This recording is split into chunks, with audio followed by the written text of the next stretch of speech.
Bienvenidos al lado B de los mapas.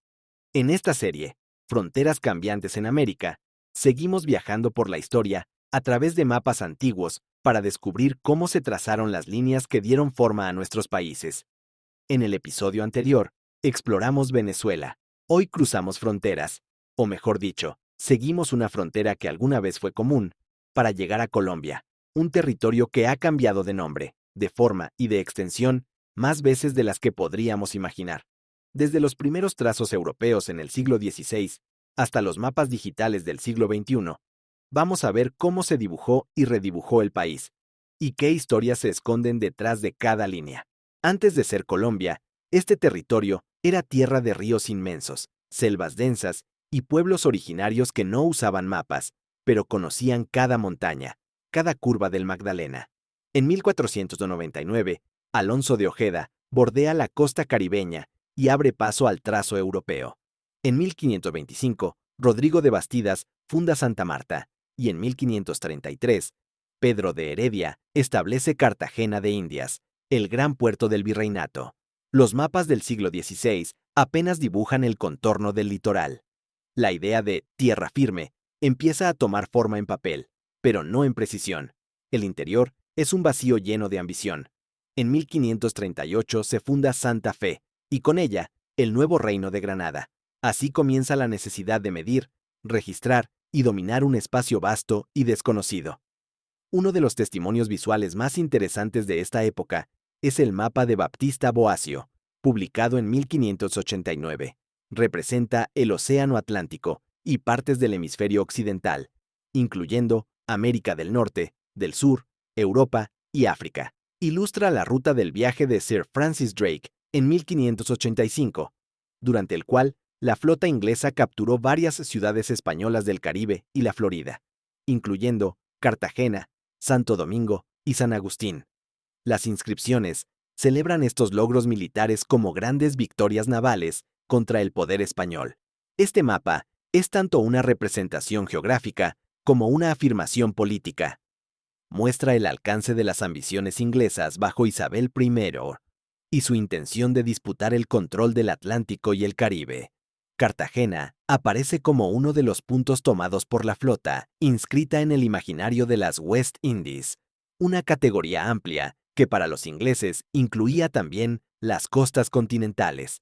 En 1597, Giovanni Maggini y Corneille Whitfliet publican mapas como Castilla del Oro con las provincias vecinas, que presentan esta región como una tierra de oro, reflejo del imaginario europeo de riqueza y oportunidad. Durante el siglo XVII, el Imperio Español buscaba proyectar control sobre un territorio vasto y aún inexplorado en su mayoría. La cartografía se convierte entonces en una herramienta de poder simbólico, no tanto para representar la realidad del terreno, sino para afirmar posesión sobre él.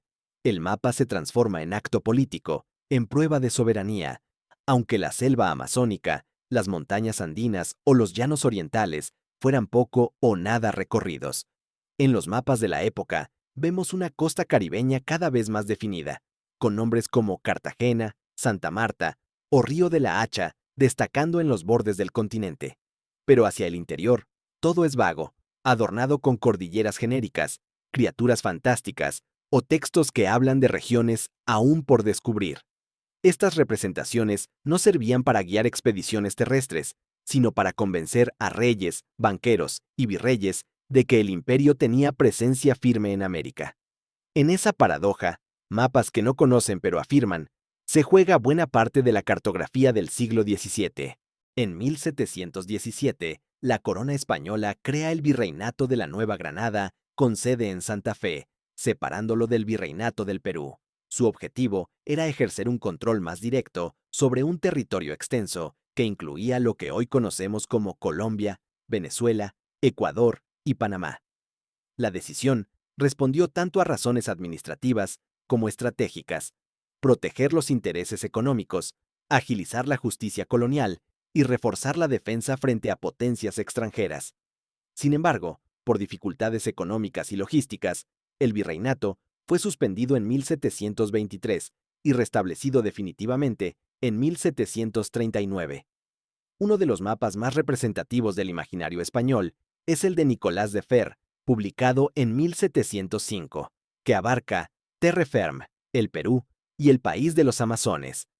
Aunque anterior a la formalización del virreinato, ya evidencia la ambición de control territorial, incluso en regiones apenas exploradas como el Amazonas. En contraste, el mapa de Henry Popple, de 1746, parte de una gran obra sobre el Imperio Británico en América, muestra cómo las potencias extranjeras también observaban y cartografiaban la región como un espacio de valor geopolítico. Aunque centrado en intereses ingleses, incluye parte del territorio de la Nueva Granada, con especial atención a rutas marítimas, costas y fuertes.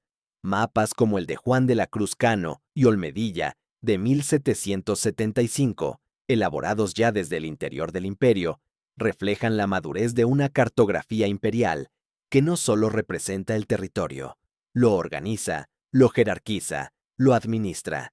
Y aunque las tensiones internas crecían, en el papel, la Nueva Granada aparecía más unificada que nunca.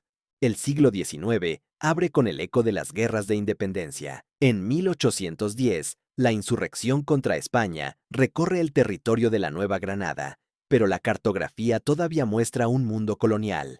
En 1815, el mapa de Paolo Santini representa la Nueva Granada, en el marco del Imperio Español, con sus provincias y límites tal como las autoridades los concebían. Apenas 4 años después, en 1819, el mapa de John Carey muestra el virreinato de la Nueva Granada y el gobierno de Caracas, un retrato del viejo orden justo en el año en que Bolívar proclama la independencia y nace la Gran Colombia. Los primeros mapas republicanos, como el de Fielding Lucas Jr. en 1822 y el de Anthony Finley en 1826, muestran un territorio ambicioso. Venezuela, Colombia, Ecuador y Panamá, unidos bajo un solo trazo. La obra de Vivien de Saint Martin, de 1827, y la de José Manuel Restrepo del mismo año, perfeccionan ese dibujo, mientras que el mapa de Bru y Humboldt, de 1828, añade una mirada científica y detallada, incluyendo recursos naturales y observaciones geográficas. Pero la unidad no duraría. En 1830, la Gran Colombia se fragmenta.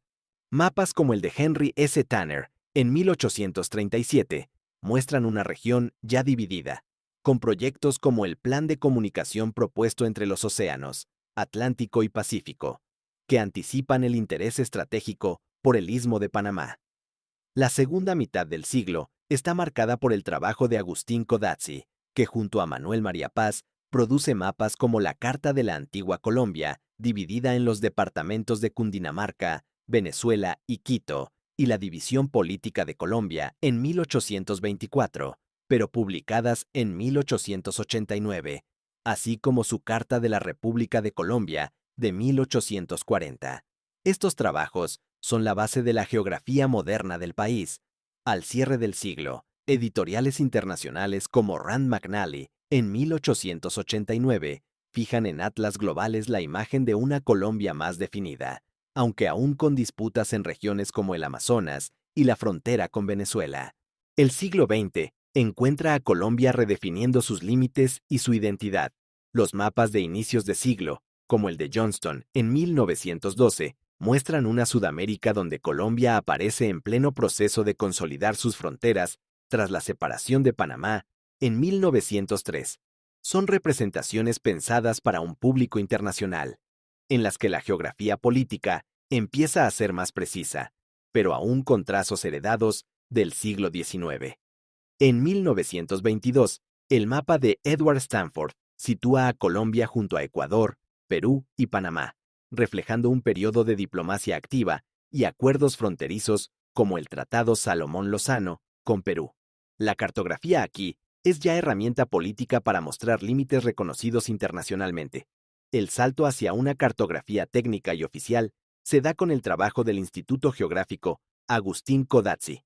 En 1972, junto al Ministerio de Hacienda, publica el Mapa Oficial de la República de Colombia, que fija sus divisiones político-administrativas con un nivel de detalle inédito. Para 1999, Los avances tecnológicos permiten un mapa de división político-administrativa aún más preciso, con límites ajustados a coordenadas geográficas exactas y una proyección pensada para uso educativo, gubernamental y científico. Hoy, la representación de Colombia ya no vive solo en el papel. Satélites, bases de datos y sistemas de información geográfica permiten actualizar fronteras, carreteras y recursos casi en tiempo real.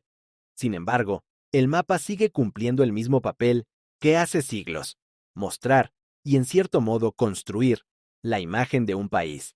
A lo largo de 5 siglos, el mapa de Colombia ha pasado de ser un contorno impreciso dibujado desde Europa a una red de coordenadas calculadas con satélites.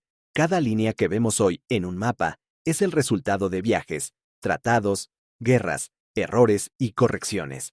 Desde las primeras costas trazadas por navegantes hasta las divisiones político-administrativas que conocemos hoy, el territorio se ha construido tanto en la realidad como en el papel.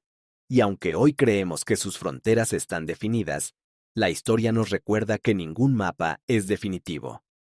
Si querés descubrir cómo cambian los mapas y las fronteras en toda América, seguí esta serie del lado B de los mapas, porque cada trazo esconde un relato que vale la pena contar.